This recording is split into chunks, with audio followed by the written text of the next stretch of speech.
வேதம் சொல்லுகிறது, நீ என்னிலும் என் வார்த்தை உன்னிலும் இருந்தால் நீ கேட்டுக்கொள்வது எதுவோ.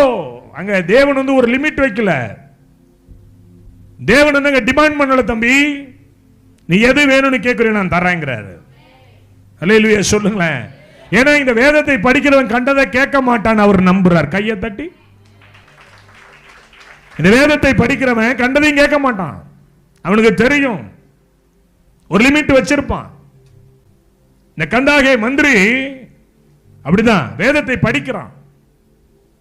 ஓடி போய் ரதத்தோடு சேர்ந்து கொண்ட பிலிப்பு, நீ வாசிக்கிறாயே அர்த்தம் தெரியுமா? ஐயோ அர்த்தம் தெரியலங்க, ஆனா நான் படிக்கிறேங்க. சில பேர் சொல்லுவாங்க புரியவே மாட்டேங்குது, பரவாயில்ல படி. பக்கத்தில் கைப்பிடி, புரியல பரவாயில்ல படி. படிக்க தெரியாது, பக்கத்து வீட்டில் இருக்கிறவன் படிக்க சொல்லி கேளு. இல்லையா ஆண்ட்ராய்டு சோறு இல்லாம நீ நிறைய பேர் இருக்கான். ஆண்ட்ராய்டு மொபைல் இல்லாம யாரும் இல்ல.